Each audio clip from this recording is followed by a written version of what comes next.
السلام علیکم ورحمۃ اللہ وبرکاتہ۔ ناظرین و سامعین، استقبال ہے آپ کا بزم تھانوی یوٹیوب چینل پر۔ ناظرین، آج ہم آپ حضرات کی خدمت میں مادر علمی دارالعلوم دیوبند کے 100 سالہ کی ایک اہم تاریخی رپورٹ لے کر حاضر ہوئے ہیں۔ جی ہاں ناظرین، آج ہم آپ کو بتائیں گے کہ مادر علمی دارالعلوم دیوبند کے 100 سالہ میں ملک کی سرکردہ شخصیات حاضر ہوئی تھی، تو حضرت مولانا سید ابو الحسن علی حسنی ندوی نور اللہ مرقدہ نے کیا تاریخی بات کہی تھی، اور اسی طریقے سے ملک کے نامور علماء نے مادر علمی دارالعلوم دیوبند کے تعلق سے اپنا کیا اظہار خیال فرمایا تھا، ان کی مختصر سی جھلک آپ کے سامنے پیش کی جا رہی ہے۔ حکیم الاسلام نور اللہ مرقدہ کی وفات سے 2-3 سال قبل آپ کی فکر و کوشش کے طفیل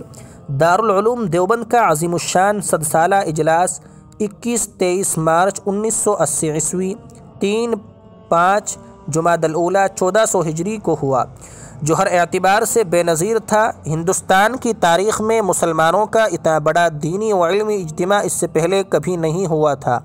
جس میں ہندوستان و پاکستان و بنگلہ دیش کے علاوہ دنیا کے گوشے گوشے سے علماء و فضلاء و مفکرین و دعات اور اخبار نویس و ذرائع ابلاغ کے لوگ اتنی بڑی تعداد میں کسی ایک جگہ جمع ہوئے ہوں۔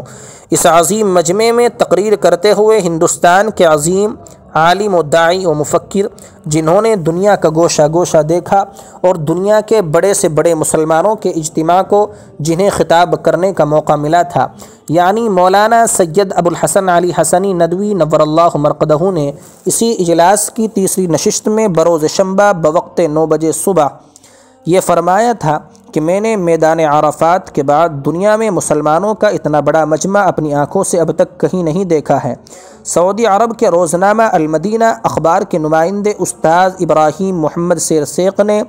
اپنے اخبار میں ہندوستان سے واپسی کے بعد شنبہ 19/1405 کو اس اجلاس کے تعلق سے اپنی تفصیلی رپورٹ میں لکھا، اس یونیورسٹی کے ساتھ میں نے لوگوں کا اکرام کا جو معاملہ دیکھا، اس سے واقعتاً میرے دل کو ٹھنڈک محسوس ہوئی۔ لوگوں کو اس ادارے سے جو ہمدردی ہے، محبت ہے، ہم آہنگی ہے اور روحانی و قلبی تعلق ہے، اس کی مثال دنیا کے کسی علمی ادارے کے حوالے سے مشکل ہی سے ملے گی۔